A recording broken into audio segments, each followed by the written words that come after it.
Jesus loved me with everlasting love. கர்த்தருடைய பரிசுத்த நாமத்திற்கு மகிமை உண்டாவதாக. ஆண்டவராகிய இயேசுவின் நாமத்தினால உங்கள் யாவரும் நான் வாழ்த்துகிறேன். இந்த நாளுக்காக தெரிந்து கொள்ளப்பட்ட தேவ வசனம் எபேசியர் 2 அதிகாரம் 1 வசனத்தை நாம் வாசிப்போம். அக்கிரமங்களினாலும் பாவங்களினாலும் மரித்தவர்களாயிருந்த உங்களை உயிர்ப்பித்தார். கிறிஸ்துவுக்குள் பிரியமானவர்களே, இந்த வசனத்தை நாம் பார்க்கும்பொழுது இது நம்மை பற்றி தான் எழுதப்பட்டிருக்கிறது. ஏனென்றால் நாம் அக்கிரமங்களினாலும் பாவங்களினாலும் நாம செத்தவர்களாயிருந்தோம். ஏனென்று சொல்லி பார்க்கும்போது நம்முடைய பிறப்பே ஒரு பாவ பிறப்பாயிருந்தது. நம்முடைய வித்து ஒரு பாவ வித்தாயிருந்தது. இப்பேற்பட்டவர்களாயிருந்த நம்மை ஆண்டவராகிய இயேசு கிறிஸ்து இந்த உலகத்திற்கு வந்து நம்மை ரட்சித்திருக்கிறார். அவர் காப்பாற்றதான் இந்த உலகத்திற்கு வந்தார்.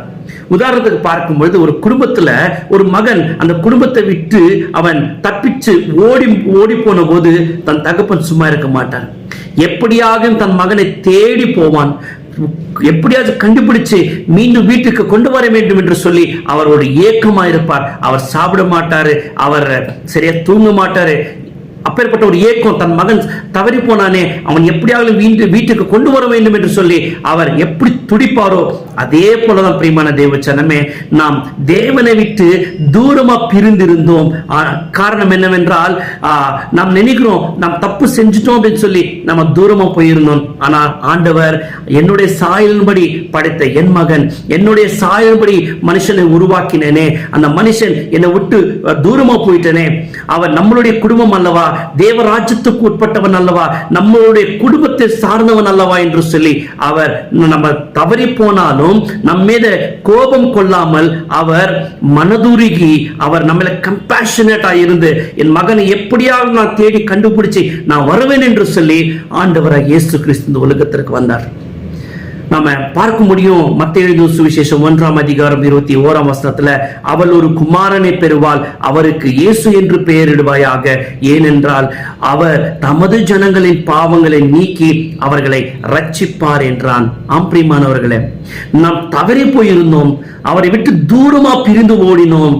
ஆனால் அவர் நம் மேல கோபம் கொள்ளாமல் அவர் எப்படியாக என் மகனை மீண்டும் கொண்டு வர வேண்டும் என்று சொல்லி நாம அந்த உலகத்திற்கு அவர் நம்மை தேடி வந்தாரு, நமக்காக மரித்தாரு, ரத்தம் சிந்தினாரு, அவர் எல்லாமே நமக்காக செய்து அவருடைய அன்பை அவர் வெளிப்படுத்தினாரு. காரணம் என்னவென்றால் நாம் எல்லாருமே தேவராஜ்யத்துக்குரியவர்கள், நம்ம தேவனுடைய குடும்பத்திற்கு சார்ந்தவர்களா இருக்கிற பிரியமானவர்களே. அதனால ஏதோ தப்பு செஞ்சுட்டேன், நான் தவறு செஞ்சுட்டேன், நான் தேவனுக்கு தூரமானவன் என்று சொல்லி ஒருபோதும் நினைக்காதீங்க.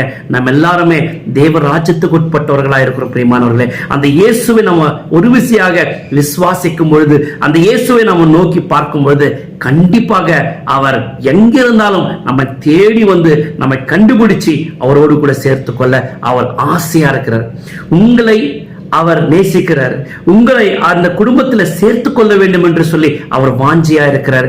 அவரோடு சேர்வதற்கு நீங்கள் ஆயத்தமா இருக்கிறீர்களா? நம்ம சேருவோமா? கர்த்தர் தாமே நம்மை ஆசீர்வதிப்பாராக. ஆமென்.